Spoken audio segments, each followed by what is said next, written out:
A dona Líbia, a proprietária da escola Barão Vermelho, ela teve a ideia junto com o Geraldo de Souza. E eles não tinham ideia de como fazer um grupo escoteiro. O João Ângelo Belotto, que era comissário distrital, também participou das reuniões no início. E eles começaram a angariar membros para tentar fundar o grupo. Onde que eles iam conseguir? Foram em grupos. Deram uma ideia para os irmãos Daniel, né, o Rafael e o Paulo. Eles trouxeram o Arthur e o Eduardo. A Maria, sendo mãe, Maria Pasquale, sendo mãe, aderiu à ideia, me convidou. Aí nós todos fizemos esse início. Como o Eduardo, o Rafael, o Paulo Daniel e o Arthur já tinham promessa de chefe, eles não fizeram. Eu e a Maria fizemos em setembro de 84. A Maria fez primeiro e eu fiz depois. Então eu considero a minha promessa a segunda do CPA. Apesar de não estar nas atas, está como a dos escoteiros, né, que foi no dia 15 de dezembro de 84. E o primeiro acampamento de grupo também foi no dia 22 de dezembro de 84. Uma coisa que eu não falei antes, o CPA, ele era o Carlos Pereira de Araújo. Ele era uma pessoa no começo. Ele era um homem. Era o marido da dona Líbia, que faleceu antes de saber que um dia teria um grupo escoteiro com o nome dele. Foi a partir daí que o grupo começou a funcionar, né? Com a Associação de Pais e Mestres da escola, a dona Líbia e esses dois ex-pioneiros, né? Jovens chefes, que eram do São Judas Tadeu. O espaço que a gente tinha na escola era só a utilização da cancha, das áreas externas, um quadradinho onde era feita a cantina, ao lado do corredor de acesso da escola, e um almoxarifado, entre aspas, né, que era uma portinha embaixo de uma escada, onde a gente guardava as barracas. O grupo era resumido a isso. Quando a gente precisava fazer alguma reunião, alguma coisa assim, daí a escola cedia uma sala de aula, mas que era usada só para aquela reunião. Nós estávamos crescendo e, que nem a Marisa falou, nós não tínhamos espaço dentro do colégio. A gente fazia então atividade na praça, que até então no fundo passava um rio, que era o rio de esgoto, e depois nós tínhamos aquela outra área que você tinha que cruzar um rio para você, que era a doação, né? Eu não me lembro agora que dia que foi, que nós estávamos dizendo: precisamos de uma nova sede para o CPA. A gente tinha alguns problemas com a escola, porque a dona Líbia era apaixonada pelo escotismo, né? Só que ela já estava ficando mais velhinha, e a filha dela tinha alguns probleminhas com o grupo, né? Tinha muitas coisas que aconteciam no colégio que o pessoal culpava os escoteiros. Quebrou uma cadeira, quebrou alguma coisa, não, foi os escoteiros. Tá? Na realidade não era, porque a gente não tinha acesso a nada, praticamente, só a quadra de esportes. E eu comecei a sentir que aquilo podia vir a comprometer a continuidade do grupo. Nessa época eu já estava como presidente. E aí a gente começou a trabalhar a ideia de construir uma sede própria para o grupo. Aí o Geraldo conseguiu. O Geraldo era presidente da Carpa e era envolvido com o Requião. Ele era envolvido com o PMDB do Requião. Quando o Requião entrou na prefeitura, o Requião cedeu aquele espaço incomodato para nós por 100 anos. Só que você olhava para aquilo e falava: o que eu quero com isso aqui, né? Pois era um banhado, o esgoto da Água Verde, todos aqueles prédios corriam ali dentro. E ele passava rente ao prédio que existe na frente. Então você não tinha como acessar esse terreno. Era um fundo de rio, né, entre os prédios. Você teria que cruzar o rio para chegar no terreno. Daí o Arthur teve a ideia, a gente construiu uma ponte. Então foi num sábado, todos nós construímos uma ponte de madeira Aí todos eles lá, nós pegamos, construímos e jogamos por cima, e daí nós cruzamos o rio daquela ponte. Simbólico. Isso foi simbólico. Gente, olha, foi uma felicidade. Aí, como era da diretoria, na segunda-feira eu passei lá para ver se a ponte existia ainda, ou se tiraram, né? Aí foi outra grande surpresa. A prefeitura começou naquela segunda-feira, no sábado seguinte daquela nossa atividade, a canalizar o rio. Aí eu falei, estamos em casa. Agora aí a gente começou a construção. Na realidade não foi bem uma construção. Eu descobri que além daquele espaço vago, que é onde é o barracão do meio, que tinha um barrancão, ia ser muito difícil da gente, caro para a gente construir, né? Eu descobri que a parte do lado esquerdo era nossa também, que é onde está a sede administrativa hoje.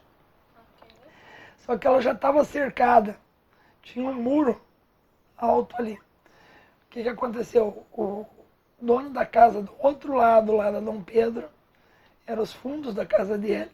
Ele invadiu o terreno e levou o muro dele até o rio. Só que aquela área era da prefeitura, não era dele. A gente descobriu isso. A prefeitura verificou e constatou que realmente era nosso. Falou, não, tudo bem, nós vamos lá e vamos derrubar tudo aquilo lá, derrubar os muros. Daí eu falei, não, peraí, não derruba não. Tá? Porque era um muro bem alto, né? Tipo 3 metros.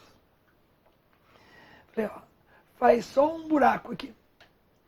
Tá? A gente fez um buraco onde hoje é a porta de entrada do barracão administrativo.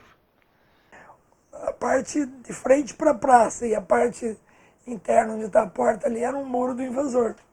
Eu só mandei abrir aquela porta ali e daí o terreno dava para Dom Pedro. Aí a gente construiu uma parede só, que foi a parede paralela à praça em direção a Dom Pedro. Quando a gente ganhou aquele espaço lá para a gente poder construir, nós ficamos muito felizes. A gente se reuniu e um foi dando uma coisa, outro foi dando outra, para a gente construir pelo menos um barracão onde a gente pudesse começar. Nós tínhamos o Maldonado, né, que trabalhava numa construtora, na Berman. E aí tudo que sobrava de coisas nas construções, ele levava para o CPA. Então assim, tinha um azulejo de cada cor, tinha... Sabe, hoje tá bonitinho, porque hoje foi padronizado, tá tudo, mas na época era assim. Uma vez terminado esse primeiro barracão, a gente saiu do grupo Bitar e viemos para nossa sede própria.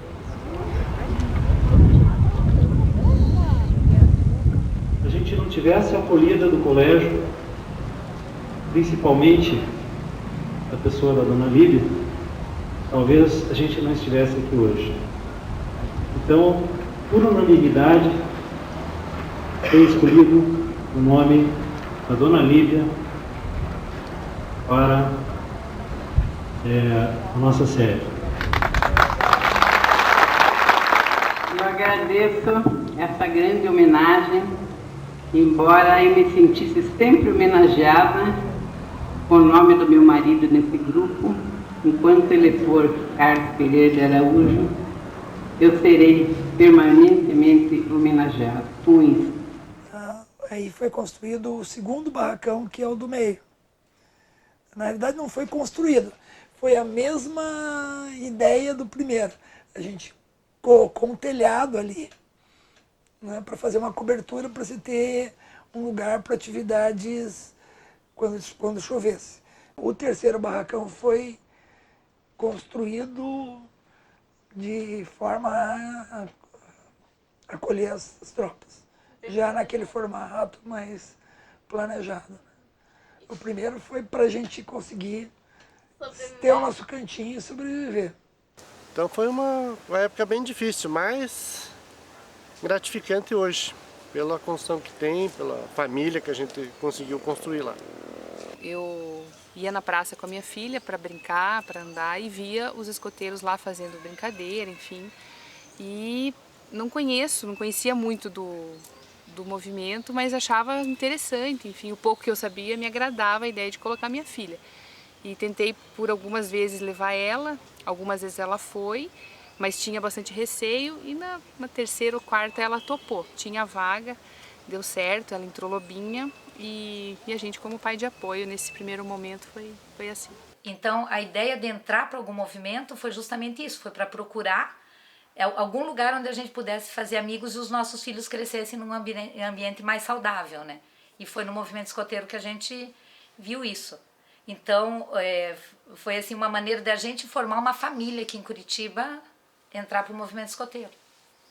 Eu tinha amigos no colégio que participavam já do movimento e eles sempre que voltavam de algum feriado, alguma coisa, contavam de acampamentos, de atividades que eles fizeram. E eu era daquele grupinho que fazia bullying com eles. Eu tirava sarro, ficava pentelhando. Até que uma vez eles falaram, meu, por que você não cala a boca e vai lá, né? Ver como é que é.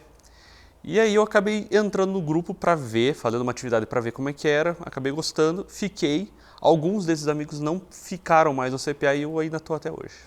Para mim, foi muito gratificante em alguns aspectos, principalmente hoje, né? Quando eu vejo que a minha dedicação reflete nos jovens que eu tenho na tropa.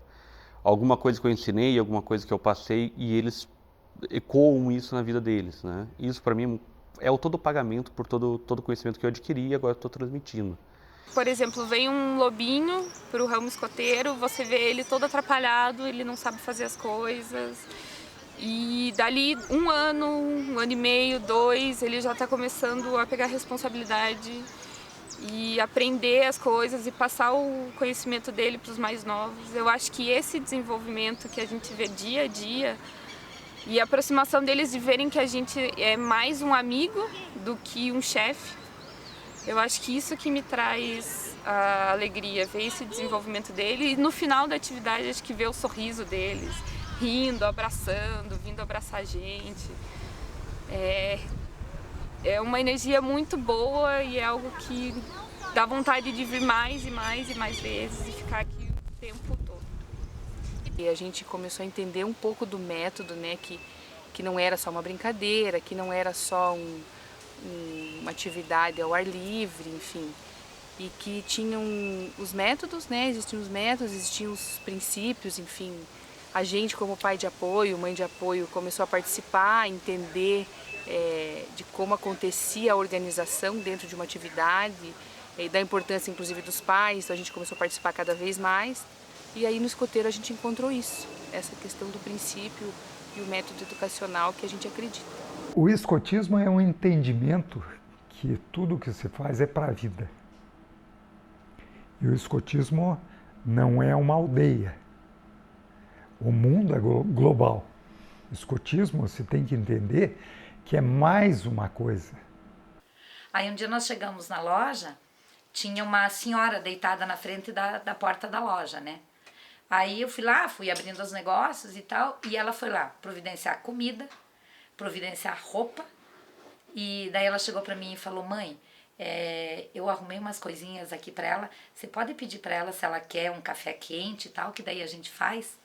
Quer dizer, não fui eu que falei para ela, filha, ó, tem uma senhora ali. A empatia, sabe? Né? Você se põe no lugar do outro. Você se põe no lugar do outro. Então a gente vê essas coisas do movimento escoteiro nos filhos da gente, a maneira como eles vivem, né? O escotismo te dá uma base, tanto de conhecimentos técnicos, assim, para você aplicar, quanto um suporte também, tanto emocional quanto psicológico.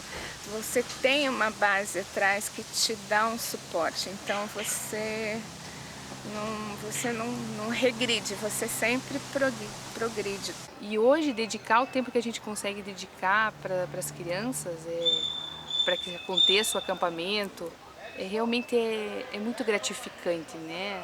Sem contar você acompanhar o crescimento dessas crianças, que isso sim é o salário.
Tô filmando. Ai, meu Deus.